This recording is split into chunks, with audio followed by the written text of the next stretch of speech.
राम राम भाई सारे भैया ने। मैं अंशुल बुला रहा।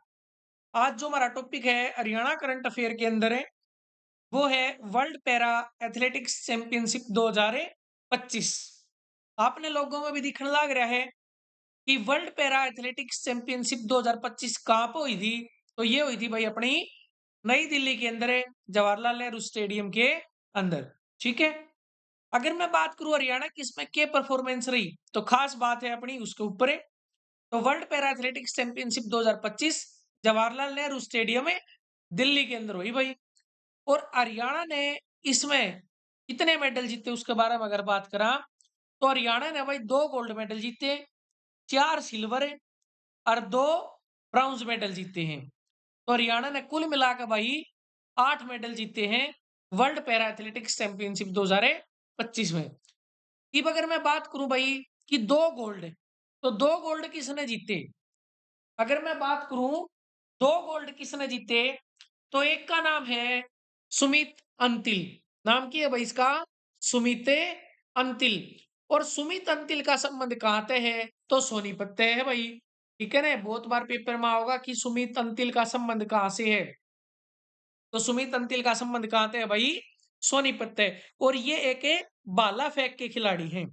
अब अगर मैं बात करूं सुमित अंतिल की, तो भाई सुमित अंतिल जो है कि भारतीय पैरा भाला फेंक खिलाड़ी हैं।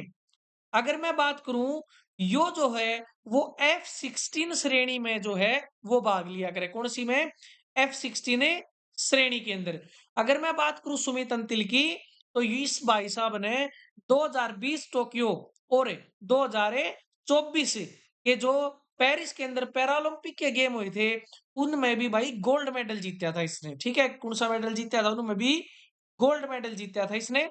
ठीक है, तो याद रखिए इसकी ये दोनों बातें। ठीक है। देखो, उसके बाद नेक्स्ट है अपना रिंकू हुड्डा। तो रिंकू हुड्डा का जो संबंध है वो कहा था भाई, रोहतक के। ठीक है ना। अगर मैं बात करूं, यो भी जो है वो एक भाला फेंक खिलाड़ी है। बट इसकी कैटेगरी जो है, अगर मैं बात करूं इसकी कैटेगरी कौन सी है, तो वह है F46। रिंकू हुड्डा कौन सी कैटेगरी है, F46। तो F46 कैटेगरी के अंदर जो है ना, इसने गोल्ड मेडल जीता। F46 जो अगर मैं बात करूं रिंकू हुड्डा की जो कैटेगरी है, वो या करे भाई जो व्यक्ति है ना, जो जैसे ऊपरले हिस्से तक जो है वो विकलांग वगैरह हो, ठीक है ना, पैरा हो, तो उससे संबंधित होया करेगा। ठीक है। अगर मैं बात करूं इसे रिंकू की, रिंकू हुड्डा की, तो इसने भाई 2018 एशियाई पैरा खेलों में जो है वो कांस्य और 2023 में रजत पदक जीत रखा है भाई। ठीक है। तथा अगर मैं बात करूं इसकी भाई 2016 व 2024 पैरालंपिक में भी जो है ना, यो आदमी भाग ले चुका है। ठीक है, तो इसने भी याद रखियो। उसके बाद नेक्स्ट है अपने भाई रजत पदक। रजत पदक का ही बात करा, सिल्वर मेडल की बात करा, तो कितने, 4।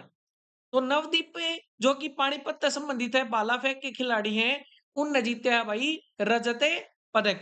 याद रखियो कौन सा पदक जीता है भाई। तो हमने देखा भी होगा नवदीप की बहुत सारी रील, बहुत सारी वीडियो वगैरह, इसके इंटरव्यू वगैरह भी जो है ना काफी मतलब फेमस हुए थे। और मैं बात करूं कौन सी जो कैटेगरी का यो खिलाड़ी है नवदीप, तो यो भाई नवदीप सिंह जो है वो F41 कैटेगरी का खिलाड़ी है। ठीक है ना, F41 का अर्थ हमने भी रहा कि पेरिस पैरालंपिक के 2024 के अंदर थे, उसमें F41 कैटेगरी के अंदर इस भाई साहब ने भाई बहुत बढ़िया प्रदर्शन कराया था और 47.32 मीटर भाला भगा के जो है गोल्ड मेडल जीता था उसमें। ठीक है। उसके बाद नेक्स्ट है एकता। एकता हिसार से संबंध रखती है और क्लब थ्रो में सिल्वर मेडल जीता। उसके बाद है भाई योगेश कथुनिया। योगेश कथुनिया का संबंध है बहादुरगढ़ से और डिस्कस थ्रो के अंदर इसने सिल्वर मेडल जीता। उसके बाद है धर्मवीर। तो धर्मवीर, धर्मवीर का संबंध कहाँ से है, रोहतक का संबंध है भाई। या रोहतक सोनीपत कैसे कहूं भाई इसका मैं। ठीक है ना, क्योंकि पहले रोहतक और सोनीपत एक के हुआ करते। तो ये भी जो है ना वो डिस्कस थ्रो का खिलाड़ी है। तो अगर पेपर में सोनीपत हो तो सोनीपत ला दियो, ना तो रोहतक हो तो रोहतक ला दियो। ठीक है ना, इन मतलब एक के में लगा था हमने। उसके बाद नेक्स्ट है भाई कांस्य पदक। ठीक है, ब्रॉन्ज मेडल। तो कै ब्रॉन्ज मेडल जीते, 2। एक का नाम है संदीप। संदीप का संबंध है इसारत है और भाई 200 मीटर रेस में जो है ब्रॉन्ज मेडल जीता। उसके बाद एक है प्रदीप कुमार। प्रदीप कुमार का संबंध भी जो है वो हिसार से है और डिस्कस थ्रो के अंदर भी इसने जो है वो भाई कांस्य पदक, संदीप ने और प्रदीप ने भाई दोनों ने कांस्य पदक जीते हैं, ठीक है ना। याद रखियो कौन से पदक जीते हैं, कांस्य, और दोनों का संबंध है हिसार से। संदीप 200 मीटर रेस में और प्रदीप कुमार जो हिसार से संबंध रखा है भाई, उसने डिस्कस थ्रो में कांस्य पदक जीता है। तो इसी टाइप की वीडियो देखने खातर भाई अपने चैनल लाइक शेयर और सब्सक्राइब कर दो। और भाई हम जो है वो मंथली करंट अफेयर की जो आपने ने वीडियो जरूर प्रोवाइड करवावांगे, उसके लिए हम जो है वो डाटा तैयार करने लग रहे हैं। वो डाटा आपका रिलेट करेगा भाई अपना न्यूज़पेपर आते। हम आपने जो है ना वो हरियाणा करंट अफेयर न्यूज़पेपर के माध्यम से पढ़ावांगे कि न्यूज़पेपर की जो कटिंग के द्वारा जो आपको जो है ना वो हरियाणा करंट अफेयर पढ़ाई जाएगी। और उस करंट अफेयर के आने के पूरे पूरे संभावना है, ठीक है ना, क्योंकि बहुत इंपॉर्टेंट है वह करंट अफेयर। तो भाई थैंक्स सभी को।